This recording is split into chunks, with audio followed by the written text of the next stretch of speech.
Pero antes tenemos que hablar de esos problemas que se vienen repitiendo con la pandemia, por ejemplo, con los ERTE. ¿Cuántas dudas sigue habiendo todavía al respecto? O, como digo, cuántas pequeñas incidencias no podemos tener, por ejemplo, a la hora de cobrarlo, a la hora de volver a incorporarnos al trabajo o de haber encontrado un nuevo puesto en otra empresa.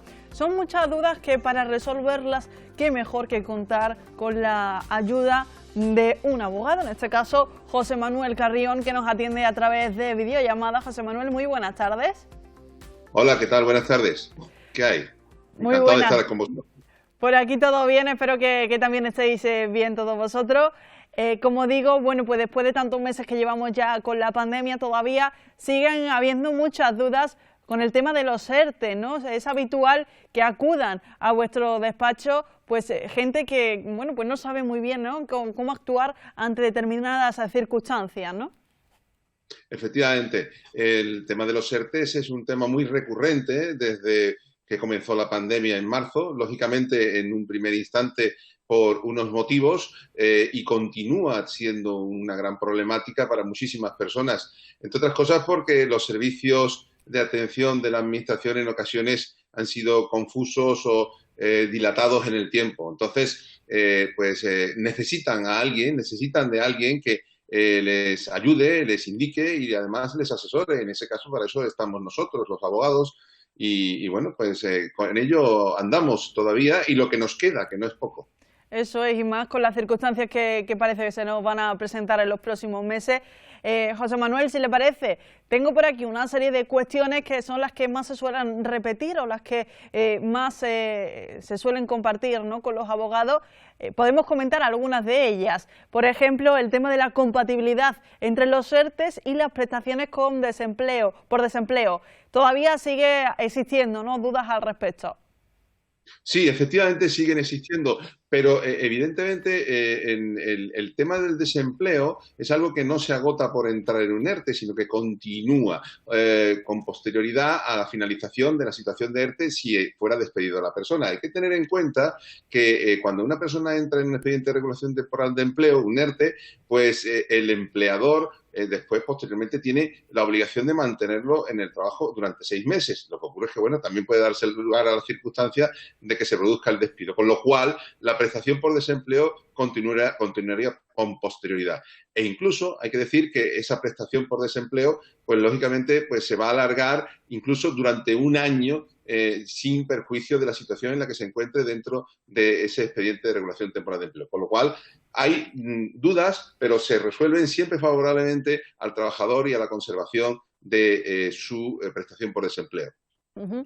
También se están dando casos, por ejemplo, José Manuel, de gente que, bueno, pues estaba trabajando fuera de España, que con la pandemia han perdido su trabajo y han tenido que regresar, ¿no?, a su domicilio habitual. Estas personas, pues, ¿qué opciones tienen para poder acceder, por ejemplo, a una prestación?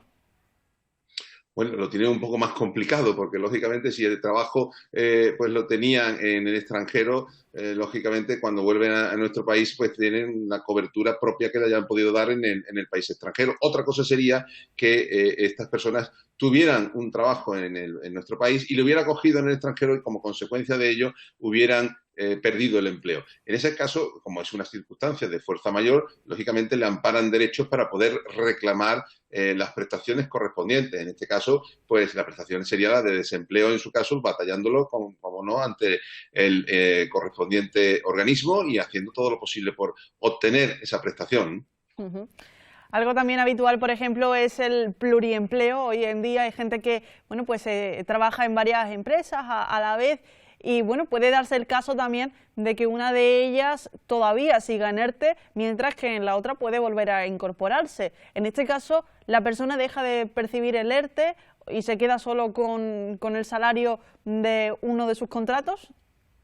No, no, en absoluto. Puede seguir percibiendo la prestación por estar en una empresa que está en el expediente de regulación de temporada de empleo y también recibir el salario propio de la empresa en la que está trabajando. No son incompatibles ni mucho menos porque existe el pluriempleo, como se está diciendo, y en ese pluriempleo las personas pueden seguir percibiendo ambas prestaciones. Una cosa no excluye a la otra.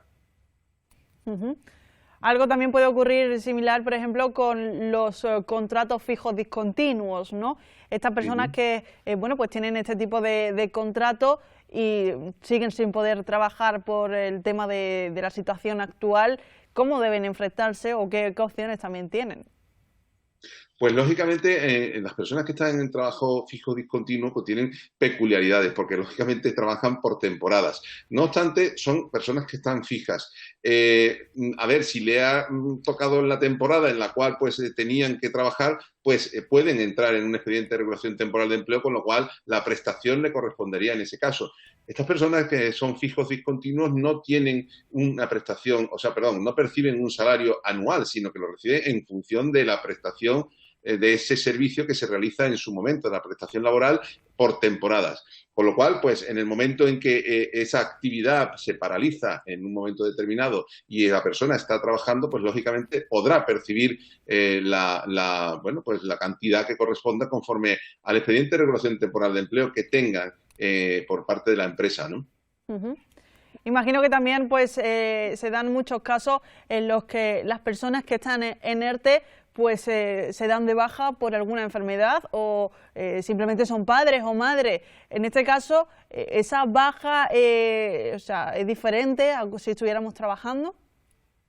No, la baja por enfermedad es una situación que entra dentro de la prestación del trabajo, con lo cual una persona que esté de baja por maternidad o de baja por enfermedad o de baja por cualquier circunstancia que tenga que ver con una enfermedad común o un accidente de trabajo, una relación, con relación a la relación laboral, pues no tiene ningún inconveniente. Las personas pueden seguir teniendo la prestación correspondiente conforme al expediente de regulación temporal de empleo. No existe ninguna incompatibilidad en estar de baja para recibir lo que corresponda conforme al expediente de regulación temporal de empleo. Ujú. Bueno, José Manuel, estas son algunas de las dudas que, como bien decimos, más se repiten y es que en la situación en la que estamos podemos necesitar un abogado en cualquier momento, ¿no? Y además, dadas las condiciones económicas que tienen muchas familias, a veces puede ser complicado acudir a alguno. Vosotros habéis puesto en marcha un proyecto que se llama Élite Legal, que me gustaría que nos contaras un poco en qué consiste. Pues es un proyecto novedoso, que no es un proyecto, es una realidad, está en funcionamiento. Elite Legal es una empresa de asesoramiento online que tiene un costo muy asequible para todas las personas que quieran suscribir nuestros servicios. Esos servicios pues son servicios dirigidos a las personas concretas, a los particulares, familias, que se producen a través de un servicio que se llama Élite Legal Esencial. Igualmente tenemos un servicio para autónomos que entendemos que están en una situación muy difícil y hay que ayudarles en todo momento a llevar pues las cosas de la mejor manera posible, a asistirles y a atenderles en sus dificultades ordinarias. Y por otro lado tenemos el Élite Legal Senior, otra parte de la sociedad muy afectada en este momento a la cual queremos ayudar. Nosotros lo que hacemos es darle seguridad, darle tranquilidad y darle, pues entendemos que un poco de felicidad, porque con el asesoramiento que le damos, un asesoramiento prestado por personas que son colegiadas con una dilatada experiencia, le damos un asesoramiento dirigido a que cualquier cuestión que le surja en la vida ordinaria, porque hoy día en la vida ordinaria tenemos dificultades incluso pues al ir en autobús y nos caemos, pues necesitamos a alguien que nos asesore cómo actuar porque hay que presentar una reclamación a la compañía de autobuses. Entonces, cualquier circunstancia de este tipo relacionada con el ámbito de trabajo, con la declaración de la renta, con cualquier materia, puede ser atendida por vía telefónica, vía videoconferencia, vía correo electrónico, por cualquier medio telemático. En toda España nosotros prestamos ese servicio y además de ello, con personas que pueden atenderle presencialmente cuando el problema es mayor, cuando el problema puede ir dirigido hacia el juzgado o puede ser un problema que tiene que ser resuelto ante la administración pública o yendo a un notario. Élite Legal es una empresa que tiene además un teléfono gratuito al cual pueden llamar, que es el 937 70 88, en el cual se pueden informar e igualmente lo pueden hacer a través de nuestra página web, elitelegal.es, donde se pueden empapar de todo lo que hacemos. son muchas cosas y nosotros pretendemos hacerle la vida más fácil a las personas y por un costo que en realidad pues es muy asequible. Estamos hablando que son 50 céntimos al día, desde 50 céntimos al día. Es algo que realmente entendemos que pues se socializa mucho y que pretende llegar al máximo de personas posibles. Pretendemos que las personas estén siempre asesoradas y que tengan sus derechos muy claros y más en el estado en el que nos encontramos, un estado muy difícil de pandemia en el que se necesita un asesoramiento diario y continuo. Eso es que en cualquier momento necesitamos, ¿no?, la ayuda de un profesional y bueno, de esta forma es mucho más accesible, rápida y además más económica también. José Manuel, aprovechando ya que nos queda muy poco tiempo para finalizar el programa, hablando de este estado tan peculiar en el que nos encontramos, este segundo estado de alarma, todos nos alertábamos en el fin de semana cuando escuchábamos las noticias de la mano del propio presidente Pedro Sánchez, pero siguen surgiendo dudas al respecto, sobre todo con las competencias que tienen las diferentes comunidades autónomas, de cómo al final esto se va a aplicar. Seguimos teniendo cada día noticias y novedades al respecto. Si le parece, de forma resumida, ¿en qué consistiría este nuevo estado de alarma? Bueno, este estado de alarma que comenzó hace unos días es un estado diferente al anterior, puesto que no se impone el confinamiento, sino que se dispone una situación de una limitación en la posibilidad de deambular en unos horarios concretos. Además de ello, no es un estado impuesto, como bien ha dicho usted, por parte del Estado de forma extendida sobre todo el territorio nacional, sino que cada comunidad autónoma tiene una competencia, la competencia de determinar en función de las circunstancias y de la gravedad cómo se aplican las medidas de una manera más o menos intensa.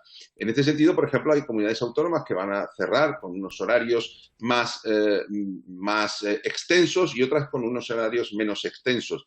Igualmente, pues se habilita la posibilidad de que se produzcan los confinamientos de determinadas localidades o de determinadas comunidades y el cierre como especie de fronteras, ¿no? Estamos hablando de que la libertad de movimiento dentro del territorio nacional pues se está limitando para evitar precisamente que el virus se extienda por todos los lugares de una manera indiscriminada y que lugares donde el virus tiene menor afectación pues no pueda ser afectado de una manera más directa porque provengan las personas de otros lugares. Entiendo que son medidas que van dirigidas a lo sanitario, a la prevención de la salud y que lógicamente pues también tienen añadidos en lo que se refiere a las posibilidades de que se impongan sanciones a las personas que infrinjan estas medidas. Precisamente en el día de ayer en Sevilla se produjeron altercados que se iniciaron con anterioridad al inicio del toque de queda, del llamado toque de queda, pero posteriormente continuaron. Evidentemente se estaba infringiendo la normativa, se estaba infringiendo la ley y, por tanto, pues imagino que se tomarán cartas en el asunto por parte de las autoridades. Ahora bien, ¿es suficiente este confinamiento y la limitación de las reuniones a 6 personas porque con ello parece ser que se va a eliminar la posibilidad de que el virus se transmita más fácilmente? Pues la verdad, desde el punto de vista jurídico no tenemos muy clara la situación, desde el punto de vista sanitario tampoco sabemos exactamente si eso es realmente eficaz o no, porque en otros países, en otros estados se están tomando medidas mucho más duras. En cualquier caso, evidentemente que el estado de alarma es un instrumento necesario en un momento determinado de emergencia sanitaria, pero que también se pueden llevar a cabo actuaciones si el legislador adopta decisiones normativas más acordes a una situación que desgraciadamente nos va a acompañar bastante tiempo. Son muchas dudas las que surgen, pero que igualmente creo que se tendrán que ir resolviendo a medida que vaya evolucionando la pandemia en estos próximos meses, que entendemos que van a ser un poco complicados. José Manuel, muchísimas gracias por habernos atendido. Mucho éxito también para ese nuevo proyecto del que nos hablabas, Élite Legal. Y nosotros nos quedamos sin tiempo. Encantada de haber estado, de que haya compartido este rato con nosotros. Muchísimas gracias a vosotros por atendernos y por darnos este momento en el cual explicar estas circunstancias. Y sobre todo también intentar ayudar a las personas que también algunas veces están un poco perdidas en el asesoramiento. Gracias. Gracias. Nosotros nos vamos, ya volvemos mañana, como siempre, a partir de las 6 menos cuarto. Daniel Fernández, que te has quedado aquí para despedir conmigo. Hasta mañana, ¿no? Por supuesto que sí. Chiquillo, más efusividad. Por supuesto que sí, Ahí chiquilla. está, un poquito mejor. Qué bueno. Hasta mañana. Hasta mañana.